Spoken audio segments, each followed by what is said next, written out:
Some people are easier to love than others. Wouldn't you agree? Sometimes it's easier to be good, to show kindness and generosity and love and care than it is at other times. Now, right now, we're coming out of this mini lockdown here in South Australia, and people have been hard impacted by it, and we certainly need to give consideration to those people who have been severely impacted by this lockdown. And on social media, there are things like, look after your local people, your local cafe, your local bakery, and take care of those people by going and spending your money there this week. And to be honest, I'm going to do that. And it's not hard for me to be motivated to do that, because that's the sort of act of goodness and love and generosity that I'm going to be cheering for.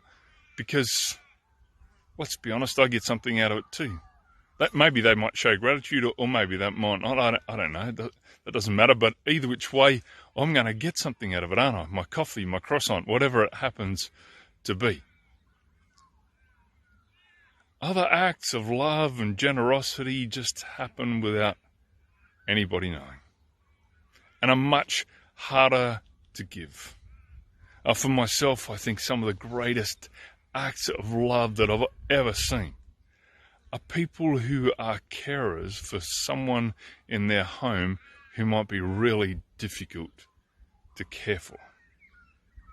And I've seen people who sacrifice so much of their own hopes and dreams in order to be able to meet the needs of another. And often it's a thankless task, an unnoticed act of love. And you sort of wonder, what's that about?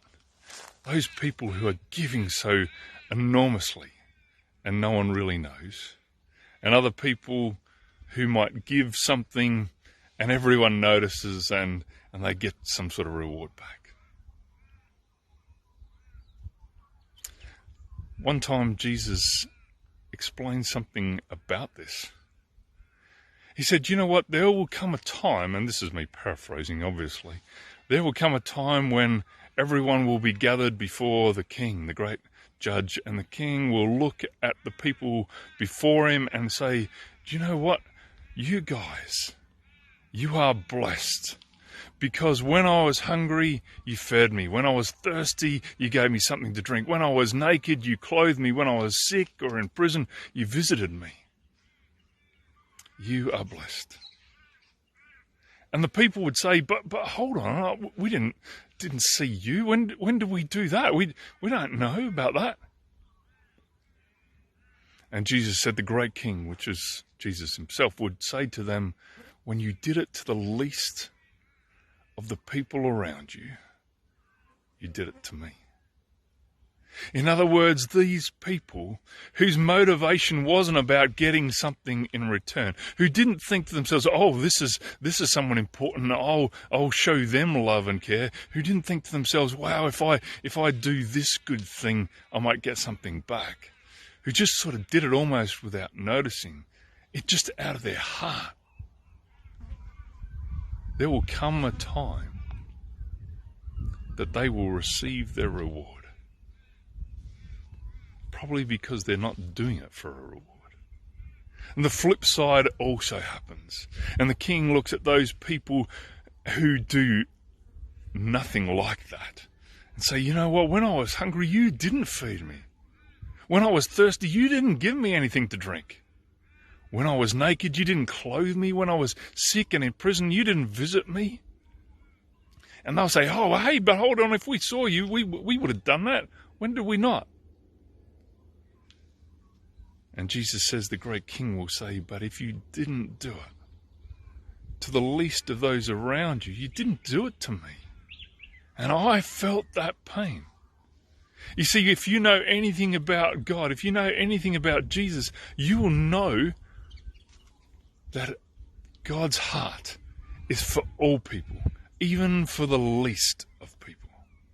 And that God's design is that those of us who experience his love for us in our lives, even when we are at our least, would show that love to others. And our motivation isn't meant to be about being good people, isn't meant to be about trying to do the right thing to earn God's love. No. It is to know that we and others around us are the receivers of God's great, amazing love. That when we are least and he was the greatest, he came to earth to show us that love.